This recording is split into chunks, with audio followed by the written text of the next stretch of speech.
है। तो इस प्रॉब्लम में हमें ये 5 क्वांटिफाइड स्टेटमेंट्स दे रखे हैं और हमें इनकी ट्रुथ वैल्यू पता करनी है। तो इससे पहले कि हम इन क्वांटिफाइड स्टेटमेंट्स की ट्रुथ वैल्यू पता करें, क्विकली रिकॉल करते हैं कि जो यूनिवर्सली क्वांटिफाइड स्टेटमेंट होता है और जो एग्जिस्टेंशियली क्वांटिफाइड स्टेटमेंट होता है उसकी ट्रुथ वैल्यू स्टेटमेंट क्या है। ये नोटेशन है यूनिवर्सली क्वांटिफाइड स्टेटमेंट के लिए। कैसे पढ़ते हैं इसको, एवरी एक्स पी एक्स, जहाँ पी एक्स क्या है, प्रपोजिशनल फंक्शन है। इसका मतलब है कि हर एक्स के लिए हर एक्स जो डोमेन ऑफ डिस्कोर्स है, डिस्कोर्स में है, उसमें पी एक्स क्या होना चाहिए, ट्रू होना चाहिए। तो इसका ट्रूथ वैल्यू स्टेटमेंट क्या होता है, ये कब ट्रू होता है, जब डेफिनेशन सेटिस्फाई हो जाए। इसका मतलब ये ट्रू होगा जब हर एक्स के लिए पी एक्स ट्रू है। और ये फॉल्स कब होगा, जब हमें कोई एक्स ऐसा मिल जाए जिसके लिए पी एक्स क्या हो, ट्रू ना हो। उस केस में ये जो यूनिवर्सली क्वांटिफाइड स्टेटमेंट है क्या हो जाएगा, फॉल्स हो जाएगा। सो यूनिवर्सली क्वांटिफाइड स्टेटमेंट ट्रू होता है अगर पी एक्स ट्रू है फॉर एवरी एक्स, और ये फॉल्स होता है अगर पी एक्स फॉल्स है फॉर कम से कम एक एक्स के लिए।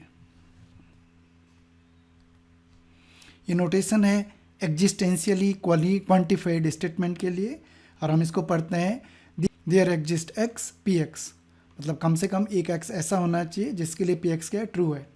और यही इसका ट्रूथ स्टेटमेंट हमें दे देता है। अगर हम कम से कम एक एक्स ऐसे निकाल पाएँ, ऐसे सर्च कर पाएँ कि पी एक्स जो है ट्रू है, तो ये स्टेटमेंट क्या हो जाएगा, ट्रू हो जाएगा।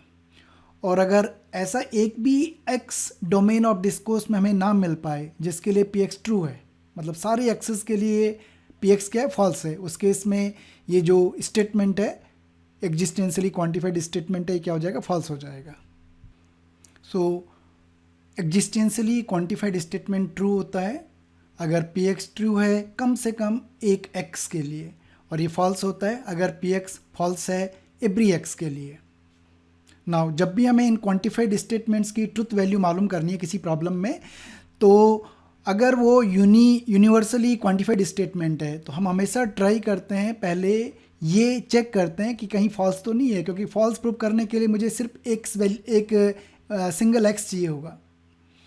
ठीक उसी तरह से अगर जो स्टेटमेंट है वो एग्जिस्टेंशियली क्वांटिफाइड स्टेटमेंट है तो हम फॉल्स से पहले हम ट्राई करते हैं ये प्रूव करने की कि वो जो स्टेटमेंट है वो क्या हो, ट्रू हो। अगेन सेम रीजन, क्योंकि ट्रू के लिए हमें सिर्फ एक एक्स वैल्यू चाहिए जिसके लिए जो पी एक्स है वो क्या हो, ट्रू है। तो अपनी प्रॉब्लम की तरफ आ रहे हैं, ए पार्ट ले रहे हैं। ए पार्ट एग्जिस्टेंशियली क्वांटिफाइड स्टेटमेंट है जिसमें जो प्रपोजिशनल फंक्शन, सपोज इसको पी एक्स से डिनोट करें तो ये है हमारे पास एक्स क्यूब इक्वल्स टू -1, और जो डोमेन ऑफ डिस्कोर्स है वो है set of real numbers. Now existentially को हम पहले ट्राई करेंगे ट्रू प्रूव करने के लिए, हमें सिर्फ एक एक्स चाहिए जो इस पी एक्स को क्या कर दे, सेटिस्फाई कर ले। और यहाँ ये एकदम से दिख रहा है हमें कि अगर हम x की वैल्यू अगर हम -1 लें तो -1 का क्यूब क्या होता है, -1 होता है। तो इस केस में अगर हम x की वैल्यू -1 लें तो जो p-1 प्रपोजिशन बन रही है वो बन रही है -1 क्यूब इज इक्वल्स टू -1, और जो ट्रू है। सो हमने कम से कम एक वैल्यू x की डोमेन ऑफ डिस्कोर्स में ऐसे हमें मिल गई है जिसके लिए पी एक्स क्या है, ट्रू है। इसका मतलब ये जो existentially quantified statement by definition क्या हो जाएगा, ट्रू हो जाएगा। सो ए पार्ट में जो स्टेटमेंट है उसकी ट्रूथ वैल्यू क्या है, ट्रू है। ना बी पार्ट ले रहे हैं, बी पार्ट में अगेन एग्जिस्टेंशियली क्वांटिफाइड स्टेटमेंट है जिसका प्रपोजिशनल फंक्शन, सपोज अगर इसको हम पी एक्स से डिनोट करें तो ये है x4 strictly less than x square, और हमारे पास डोमेन ऑफ डिस्कोर्स है set of real numbers. Again ये एग्जिस्टेंशियली क्वांटिफाइड स्टेटमेंट है तो हमें ट्रू प्रूव करना आसान होगा क्योंकि हमें सिर्फ एक वैल्यू x की चाहिए जो पी एक्स को क्या कर दे, ट्रू कर दे। ना डोमेन ऑफ डिस्कोर्स है R, तो सपोज हम ये नंबर लाइन हमने ली, ये पॉइंट सपोज डिनोट कर रहा है 0 को, ये पॉइंट डिनोट कर रहा है 1 को, सो ऑन सो फोर्थ, और ये पॉइंट डिनोट कर रहा है -1 को। क्योंकि इस इनइक्वालिटी में हमारे पास जो वेरिएबल है उसकी जो एक्सपोनेंट है वो इवन पावर्स हैं, इसलिए जो पॉजिटिव रियल नंबर्स के लिए जो px की वैल्यू होगी वही नेगेटिव रियल नंबर्स के लिए भी होगी, इसलिए हम 0 ऑनवर्ड्स नंबर्स को कंसिडर करेंगे। अगर हम 0 पुट करें, 0 लेस देन 0, हमें फॉल्स, ये तो फॉल्स स्टेटमेंट दे रहा है, हमें तो ट्रू की ज़रूरत है। ओके, नाउ सपोज 0 और 1 के बीच में हम टिपिकल एक वैल्यू ले रहे हैं, हम ले रहे हैं 1/2। तो उस केस में हमारे पास ये जो प्रपोजिशन बन रहा है p1/2, ये बन जाएगा 1/2 power 4 is less than 1/2 square, और ये हमारे पास स्टेटमेंट बन गया p1/2, ये प्रपोजिशन बन गया हमारे पास 1/16 इज लेस देन 1/4, और ये ट्रू है। कैसे ट्रू है? क्योंकि 16 हमारे पास होता है ग्रेटर देन 4, तो जब हम रेसिप्रोकल करेंगे 1/16 तो ये हो जाएगा लेस देन 1/4। तो हमारे पास इस डोमेन में कम से कम एक x वैल्यू आ गई, x इज इक्वल्स टू 1/2, जिसके लिए px क्या हो रहा है? ट्रू हो रहा है। सो इस वजह से जो ये एग्जिस्टेंशियली क्वांटिफाइड स्टेटमेंट है वो क्या हो जाएगा? ट्रू हो जाएगा। सो बी पार्ट की जो ट्रुथ वैल्यू है वो क्या है? ट्रू है। Now C part again existentially quantified statement, और इसका जो प्रपोजिशनल फंक्शन है वो वही है जो बी पार्ट का था, x4 strictly less than x², पर जो डोमेन ऑफ डिस्कोर्स है हमारे पास वो क्या है? Set of integers. नाउ हमने अगेन नंबर लाइन ली, पर अभी हमारे पास हमें सिर्फ कंसीडर करने हैं इंटीजर्स। तो 0 डोमेन में होगा, 1 डोमेन में होगा, 2 डोमेन में होगा, सो ऑन, -1 -2, इन पॉइंट्स पे हमें चेक करनी है इस प्रपोजिशनल फंक्शन की वैल्यूज़। अगेन हम फॉल्स, अगेन ये एग्जिस्टेंशियली क्वांटिफाइड स्टेटमेंट है तो हम ट्राई करेंगे इसको ट्रू प्रूव करने की। और अगेन जैसे हमने बी में रीजन दिया था, क्योंकि ये left hand side right hand side में इनक्वालिटी में जो x की पावर्स हैं, वेरिएबल की पावर्स हैं, इवन पावर्स हैं, तो जो बिहेवियर पॉजिटिव इंटीजर्स पे होगा px का, वही बिहेवियर कहाँ पे होगा, वही वैल्यू कहाँ पे होगी px की? नेगेटिव इंटीजर्स पे। तो हम कंसिडर करेंगे 0 और 0 से बड़े इंटीजर्स। अगर हम 0 को ट्राई करें, 0 लेस देन 0, ये मुझे फॉल्स स्टेटमेंट दे रहा है। अब इंटीजर्स हैं 0 और 1 के बीच में, तो हम वैल्यू ले नहीं सकते हैं। 1 लेस देन 1, तो ये भी हमें फॉल्स दे रहा है। अगर 2 लें हम, 2 raise to power 16 less than 4, ये भी फॉल्स हो रहा है। तो यहाँ से हमें आइडिया बन रहा है कि ये स्टेटमेंट जो है इसके ट्रू होने के चांस नहीं, बल्कि क्या होने के चांस बन रहे हैं? फॉल्स होने के चांस बन रहे हैं। तो हम क्या करते हैं, इस इनइक्वालिटी को थोड़ा सिंप्लीफाई करते हैं। px हमने लिखा x4 लेस देन x², ये बिल्कुल वैसी है जैसे x² is strictly greater than x4। x4 subtract किया दोनों तरफ, तो हमारे पास बन गया x² minus x4 greater than 0, x² common आया, 1 minus x² into 1 minus 1 strictly greater than 0, ये बन गया हमारे पास px का स्टेटमेंट।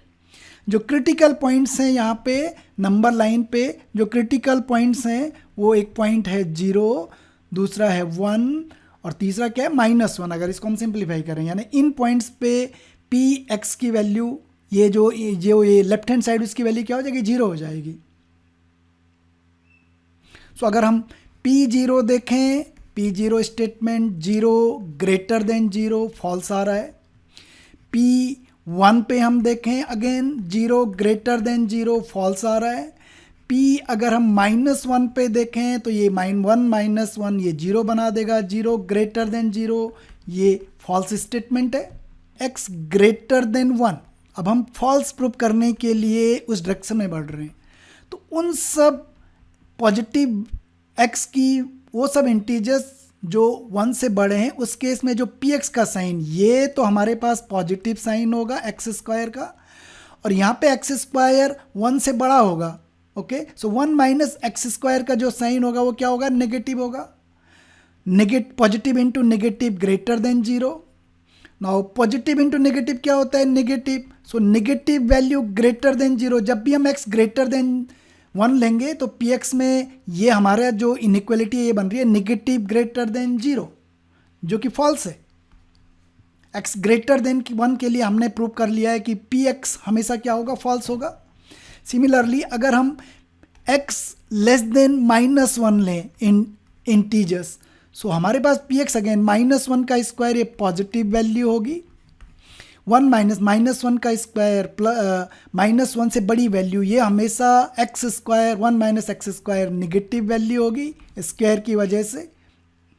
स्क्वायर की वजह से हम जैसी एक्स लेस देन -1 लेंगे, ये एक्स स्क्वायर की वैल्यू जो है 1 से बड़ी होगी, तो 1 माइनस एक्स स्क्वायर नेगेटिव हो जाएगा। सो और यहाँ से हमारे पास अगेन आ रहा है negative sign, negative value is greater than zero, positive into negative negative, जो कि फॉल्स है। तो हमने प्रूव किया है P0, P1, P-1 फॉल्स हैं, और इनके अलावा जितने भी इंटीजर्स हैं वहाँ पे Px क्या आ रहा है, फॉल्स आ रहा है। सो for every x in domain of discourse, जो क्या है, सेट ऑफ इंटीजर्स है, हमने प्रूव किया है कि Px क्या है, Px क्या है, फॉल्स है। इसका मतलब ये जो एग्जिस्टेंशियली क्वांटिफाइड स्टेटमेंट है ये क्या है, फॉल्स है। तो हम देख सकते हैं कि प्रपोजिशनल फंक्शन सेम था, लेकिन जो डोमेन ऑफ डिस्कोर्स है वो चेंज हो गया। तो बी पार्ट तो हमारा ट्रू था, उसकी ट्रुथ वैल्यू ट्रू थी, सी पार्ट की ट्रुथ वैल्यू क्या है, फॉल्स है। तो जो डोमेन ऑफ डिस्कोर्स है वो इंपॉर्टेंट है। हम डी पार्ट की तरफ आ रहे हैं। कैसा स्टेटमेंट है, यूनिवर्सली क्वांटिफाइड स्टेटमेंट। इसका जो प्रपोजिशनल फंक्शन, सपोज इसको पी एक्स से डिनोट कर रहे हैं, और इसका स्टेटमेंट है -x² is equals to x square, और ये तो ट्रू है। ओके, हम देख सकते हैं कि अगर फर्दर इसको सिंप्लीफाई करें, इस इक्वलिटी का लेफ्ट हैंड साइड -x² का मतलब है -x multiplied by -x is equal to x², -x into minus plus हो जाएगा, और ये क्या बन जाएगा, x² बन जाएगा। सो x² इक्वल टू x²। सो हमने देखा कि this is true for every x। So for every x in domain of discourse R, जो ये यूनिवर्सली क्वांटिफाइड, ये जो पी एक्स है वो क्या है, ट्रू हो रहा है। इसका मतलब ये जो यूनिवर्सली क्वांटिफाइड स्टेटमेंट है इसकी ट्रुथ वैल्यू क्या हो जाएगी, ट्रू हो जाएगी। और फाइनली हम ई पार्ट ले रहे हैं, अगेन यूनिवर्सली क्वांटिफाइड स्टेटमेंट। इसका जो प्रपोजिशनल फंक्शन है वो है 2x strictly greater than x। Domain of discourse जो है वो सेट ऑफ रियल नंबर्स है।